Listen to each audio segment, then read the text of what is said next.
At si Mang Jomong nagluluto ng agahan nila. Nakaluto na sila ng kanilang ulam. Tortang talong tuyo.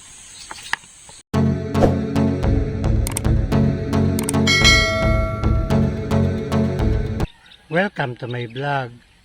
Papasyal ako ng bukid dahil magsusuklob ng kalabasa dahil marami ng buko o bunga ang kalabasa.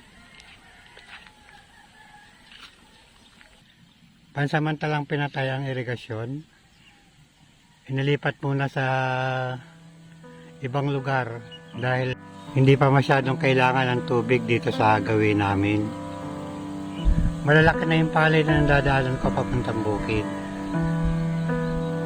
Dito naman sa kabilang side, nakapag-harvest na sila kahapon.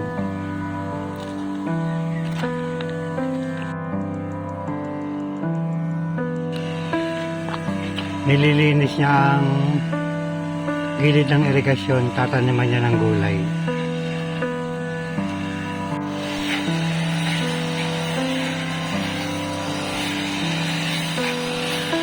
Medyo mahaba-haba din yung tataniman niya ng gulay. Bali ka mag-anak din namin yan. After 2 days, babalik ulit yung tubig dito sa irigasyon.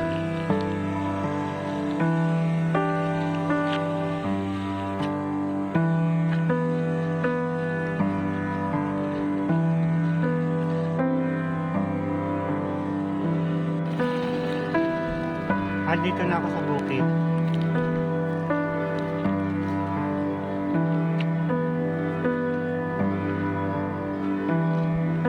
Ganito ang itsura kapag walang tubig ang irigasyon.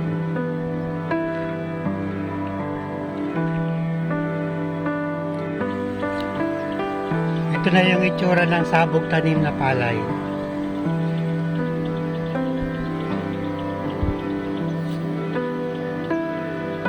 Naglagay ng bakod para sa hindi mapasok agad yung mga tanim na kalabasa. Minsan kasi may mga kambing na nakakawala. Para protection. Hindi masira ang mga tanim na kalabasa.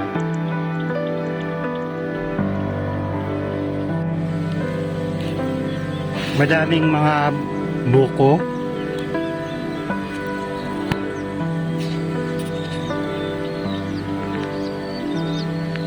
Kagaya nito, meron siyang buko. Nasakluban na ng kapwa bulaklak na kalabasa. Isasaklob dito para magtuloy ang bunga.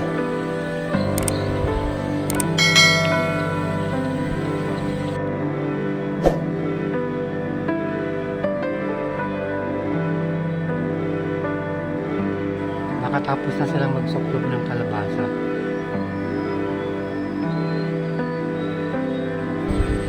Nakahabot pa rin ako kahit papano.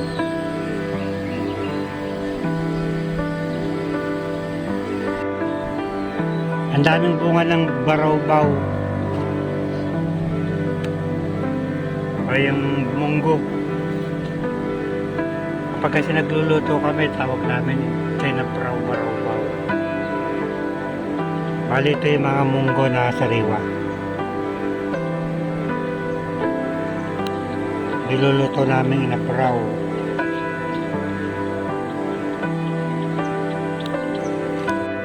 Madami na rin mga hinog na munggo.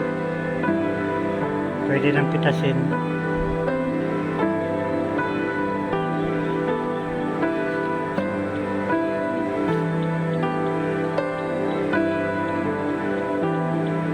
Doon pakito na may sa mga hinog na munggo.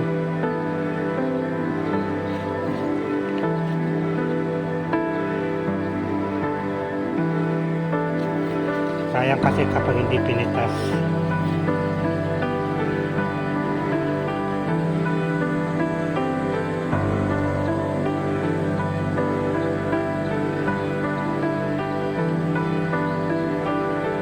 Madami rin sa luyot.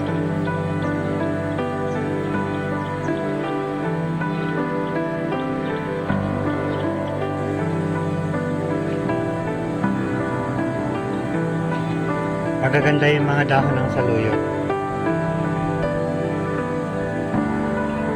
Manggugulay na rin ako dito para pangulam sa bahay.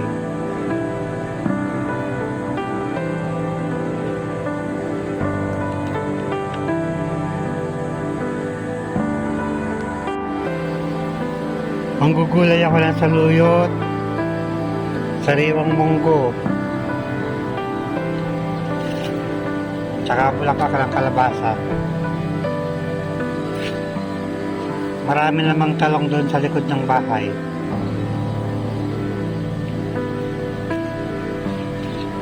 Para maiulam mamaya.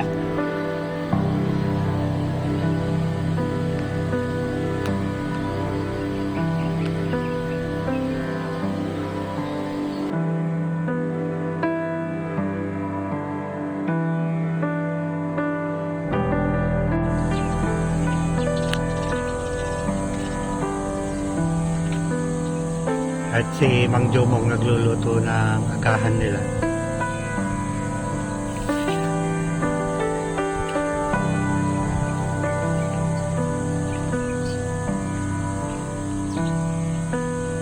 Nakaluto na sila ng kanilang ulam.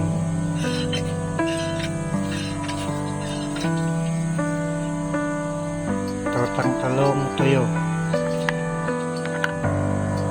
Mag-aabraw ng bulaklak ng kalabasa.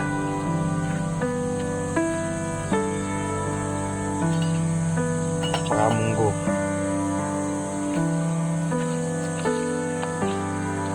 Ganito kasimple ang buhay sa bukid. Ang sama nakapit na sa lambaraw-baw o ng munggo.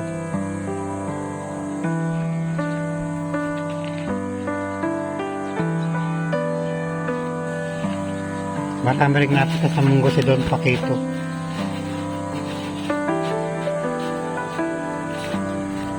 Para hindi nabibili ng munggo. Nakaluto na sila, kakain na. Kakain muna tapos sabak ulit. Trabahong bukid.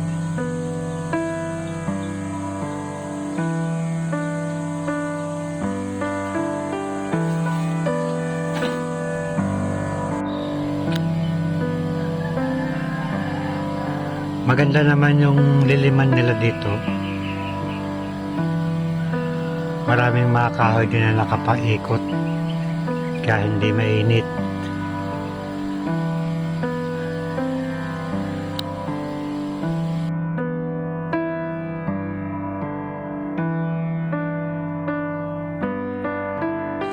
Hindi na ganun karami yung bulaklak ng kalabasa.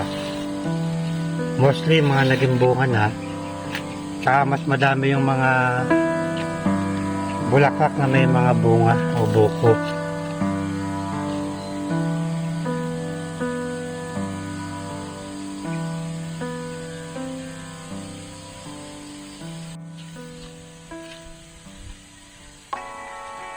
Medyo papagulang na rin yung mga ibang bunga. Malapit na rin itong pitasan.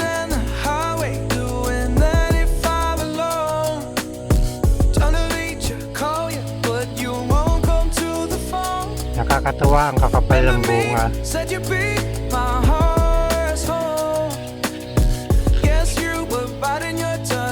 Marami ng papagulang, marami rin mga maliliit pang bunga.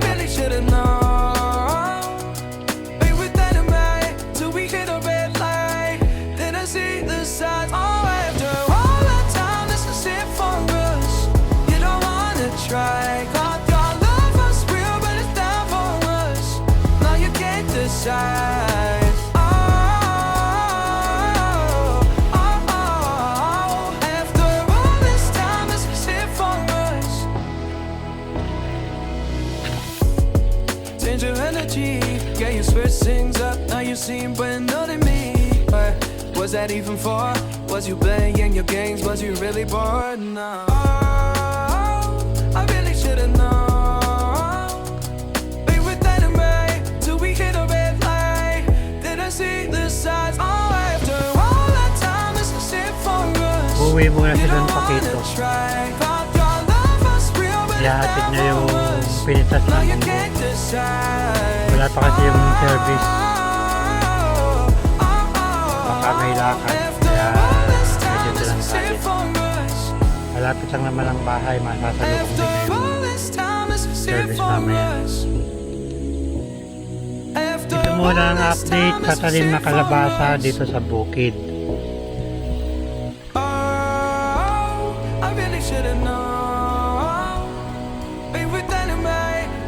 Na malapit na rin mag-harvest.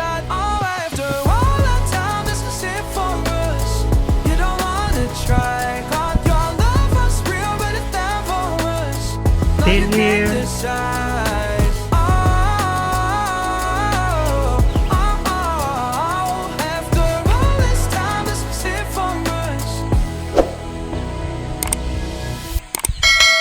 Thanks for watching.